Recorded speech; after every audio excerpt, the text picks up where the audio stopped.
بسم اللہ الرحمن الرحیم۔ ایک بھائی نے سوال کیا ہے کہ ایک لڑکی اور لڑکے نے ساتھ دودھ پیا ہے، اب اس کے بھائی سے وہ لڑکی شادی کر سکتی ہے؟ تو یہاں تھوڑی سی یہ بات سمجھیں کہ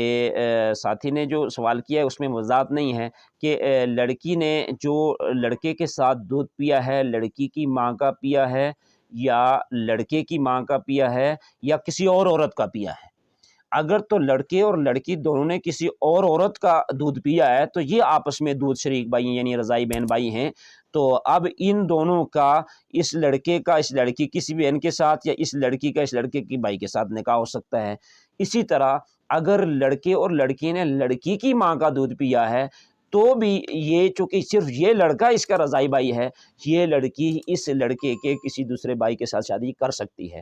اور اگر اس لڑکے اور لڑکی نے لڑکے کی ماں کا دودھ پیا ہے تو اب اس صورت میں یہ لڑکی اس لڑکے کے کسی بھائی کے ساتھ شادی نہیں کر سکتی، اس لیے کہ یہ پھر سب بھائیوں کی یہ دودھ شریک یعنی رضائی بہن بنی ہے۔